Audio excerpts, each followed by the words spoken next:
ஆமா ஆமா, உங்களுக்கு ரொம்ப நினப்பு தான் ரொமான்ஸுக்கு கூப்பிடுறோன்னு. ஒரு தடவை தலை குனிஞ்சு தாலி கட்டினதுக்கே ஒரு ஜென்மம் பூரா தலை குனிஞ்சு நிக்க மாதிரி எல்லா விஷயமும் பண்ணிக்கிட்டு இருக்கீங்க. உங்க வீட்டுல அடைக்க என்னடான்னு பாக்குறியா? இதுதான் உனக்கு கொடுத்துருக்க வேலையே. உன் பிள்ளை எவ்வளவு அழகா விளையாட்டு ஜாமான் எல்லாம் எடுத்துக்கிட்டு இருக்கு. மிக்சி கிரைண்டரு விட்டா டிவி முதல்ல கலட்ட மட்டும் செஞ்சான்னு வச்சுக்கோங்க, டிவியும் சேர்த்து கட்டிடுவான். ரெண்டாவது துணி துவைக்க வேண்டிய வேலை. இதையும் நீங்க தான் பார்க்கணும். நல்லா சோப் போட்டு ப்ரெஸ் போட்டு அலசி காயப்படுங்க, சரியா? ஒரு குத்துறோம்னு வச்சுக்கோங்க, எப்படி இருக்கும் தெரியுமா? ஒரு வேலை ரெண்டு வேலை ரெண்டுமே முடிஞ்சா அடுத்து ஒரு வேலை இருக்குடி தங்கம். வாடா வாடா வாடா, என்னைய கட்டினல்ல அந்த பாவத்துக்கு நீ எல்லாமே அனுபவிச்ச என் புஜ்ஜு குட்டி செல்ல குட்டி. ஊர் கண்ணெல்லாம் உங்க அம்மால தாண்டி தாங்க. ஓடியா ஓடியா ஓடியாங்க ஓடியாங்க ஓடியாங்க. உங்க அம்மா இல்லாத நேரம் தாண்டி இதெல்லாம் உங்களை வச்சு செய்ய முடியும். நேத்து துவச்சு வச்ச துணி இது எல்லாத்தையும் மடிச்சு பீரலுக்குள்ள வைக்க வேண்டியது உங்களோட கடமை தான் சார். உங்க அம்மா இருக்கிறப்ப என்னெல்லாம் சொல்லுவீங்க. இது மட்டும் போதாது, உங்களுக்கு இன்னும் இருக்குடி. நேத்து உங்க அக்கா வந்ததுக்கு என்ன வாரத்தை நீ வந்துகிட்டு இருந்தேன். உங்க அக்கா கூட சேர்ந்து என்னை அவ்வளவு கிண்டல் பண்ணி பேசுற. வாடா தங்கம் வாடா தங்கம், உங்களுக்கு பெரிய விசிட்டே காய்ச்சிட்டு.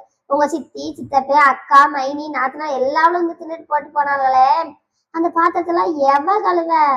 என்னால முடியாது, நீ தான் கழுவணும். நல்லா கழுவடி தங்கம். வாடா தங்கம் வாடா. ஒரு குத்துறேன்னு வச்சுக்கோ, சங்க அறுத்து கீழே போட்டுருவேன். அந்த மாதிரி இருக்கும்.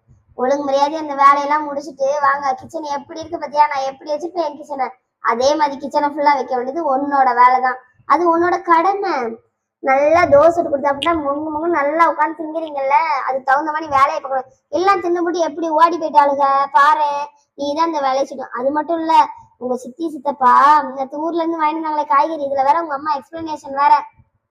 அம்மாடி இதெல்லாம் வயல்ல விளைஞ்சது நல்லா இருக்கும், நீ டேஸ்டா இருக்கும், நல்லா வெயி, நீ நல்லாவே சமைக்கலாம், அந்த காய்கறியும் உனக்கு டேஸ்ட் ஏற்றி கொடுக்குன்னு சொன்னால, அதுக்காண்டி இந்த காய்கறி ஃபுல்லா நீ தாண்டா ஃப்ரிட்ஜில் எடுத்து வைக்கிற.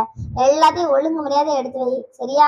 நான் மட்டும் எவ்வளவு வேலை செய்யறேன், அதெல்லாம் உங்க கண்ணுக்கு தெரியாது. ஒரு 10 நிமிஷம் சும்மா உட்காரட்டும், உங்க எல்லாரு கண்ணுக்கும் நான் தெரியுமல்ல. இருக்கட்டும்டா இருக்கட்டும், வாங்க வாங்கடா வாங்க. ஜித்து தான் உங்களுக்குலாம் வந்து எல்லா வேலையும் செஞ்சு கொடு. இதுல வேற உங்களுக்கு ரொமான்ஸுக்கு அழைக்காம, ரொமான்ஸுக்கு நினப்ப பாரு, நினப்பு தான் பொழப்ப கெடுக்குண்டா டேய். வாடா வாடா வாடா, உனக்கு இன்னும் நிறைய இருக்கு. வாடா தங்கம். உங்க அம்மா வேற ஊருக்கு போயிட்டா, நாளை காலையில வந்துருவா. அதுக்குள்ள இந்த துணியெல்லாம் துவைச்சு காய போட்டு அயன் பண்ணி வச்சிருங்க. இல்லைன்னு வச்சுக்கோங்களேன், என்னைய வச்சு செய்தாலும் இல்லையோ, இன்னைக்கு நைட் ஃபுல்லா என்கிட்ட தாண்டி இருக்கணும். நீ நாளைக்கு மதியம் வர வரைக்கும் உனையே நான் வச்சு செஞ்சிருவேன் பார்த்துக்கோ. பேசின பேச்சுக்கு நாக்கு தழுத மாதிரி இருக்கு. கொஞ்சமாவது பொண்டாட்டி இப்படி ரிஸ்க் எடுத்து பேசாலே, தவிச்ச வைக்கு தண்ணி கொடுப்போம்னு தோணுதா உனக்கா? எப்படா இவன் மண்டையை போடுவான்னு தானே தோணும். இருடி இரு, உனக்கு இருக்கு. தண்ணி இல்லைனாலும் பரவாயில்ல, அட்லீஸ்ட் ஒரு ஜூஸாவது வாங்கி கொடு ஃபர்ஸ்ட். எல்லாத்தையும் கிளீன் பண்ணு ராசா. உன்ட்ட பேசி பேசி எனக்கு எனர்ஜி தான் லாஸ் ஆகுது. ஒரு நாளாவது இந்த வேலையில நீ செஞ்சு பாரு, அப்பதானே உனக்கு தெரியும். நான் வீட்டுல சும்மா இருக்கேன் சும்மா இருக்கேன்னு சொல்றல, சும்மா இருக்கனா இல்ல யாரையும் தூக்கி சுமந்துக்கிட்டு இருக்கனான்னு இந்த வேலையை பார்த்தாதான் தெரியும். எப்பா முடியலடா சாமி, சொன்னதுக்கே எனக்கு இவ்வளவு டயர்டா இருக்கு. செஞ்சேன்னு வச்சுக்கோ, உனக்குலாம் எவ்வளவு டயர்டா இருக்கும். இருக்கட்டும் இருக்கட்டும், இந்த வேலையை பாரு பாரு. நீதான் எனக்கு ஒரு நாளும் சம்பளம் கொடுத்தது கிடையாது, நான் உனக்கு சம்பளம்னாலும் போட்டு தரேன். வா வா வா, பின்னாலேயே வா. கொஞ்ச நேரம் உட்கார்ந்து பேசிக்கிறேன்டா. அப்பாடா, வேலையெல்லாம் சொல்லியாச்சு. கட்டில வந்து ரிலாக்ஸா உட்காந்து இந்த ஜூஸ் எடுத்து கொஞ்சம் குடிப்போம். வெக்கையா இருக்கு, கொஞ்சம் ஃபேனை போட்டு விடலாமே, போட்டு விட மாட்டான். இவனா மனசுக்குள்ள என்ன வெஞ்சிக்கிட்டு இருப்பான் நம்மள. குடிச்சுக்கிறோம் என்ன தாகம். அப்பா குடிச்ச பிறகுதாப்ப மன நிம்மதியா இருக்கு. வா, என்ன ஒரு சில்லுன்னு கூலிங், செம்மையா இருக்கு. இங்க பாரு, நான் வேற குடிச்சுக்கிட்டு இருக்கேன். உன் மாமன் எட்டி பார்க்காத மட்டும் பார்க்கலன்னு நினைக்காத, பார்த்துட்டே தான் இருக்கேன்.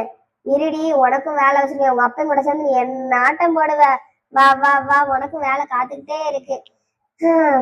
என்ன வேலையெல்லாம் முடிச்சுட்டு செம்மையா வந்துடணும், சரியா? வந்துட்டான் பாரு. நான் எங்க உன்னை வேலை சொல்ல கொள்றேன்னு பார்த்துட்டு ஐயா ஓடிடுவாரே, ஒரே ஓட்ட ஓடுறா ஓடுறா ஓடுறா ஓடுறா, அந்த ஓடிட்டான் பத்தியா? எங்க விளையாட்சாமெல்லாம் அள்ளி வைக்க சொல்லிடணும். காலில் விழுந்தான் அந்த வேலையெல்லாம் செய்றேன். உங்க அம்மா அக்கா முன்னாடி என்னை எவ்வளவு பேச்சு பேசியிருப்ப, அதனால காலில் விழுந்தா செய்றேன். கணவனே கண் கண்ட தெய்வம் பாலிசிலாம் வீட்டுக்கு வெளியே, வீட்டுக்குள்ள அந்த பாலிசிலாம் என்கிட்ட எதிர்பார்க்க கூடாது, சரியா? கொஞ்ச நேரம் தான் டைம். காலில் விழுந்து மன்னிப்பு கேட்டா அந்த வேலையெல்லாம் நான் செய்யறேன். இல்லைன்னு வச்சுக்கோங்களேன், நீங்க தான் செய்யணும். சீக்கிரம் சீக்கிரம், டைம் ஆகுது தங்கம். எனக்கு வர உறக்க வருது, நான் போய் உறங்கட்டும். சக்சஸ் காலில் விழுந்துட்டாரு, எல்லா வேலையும் நம்ம தலையில கட்டிட்டான். பாய்.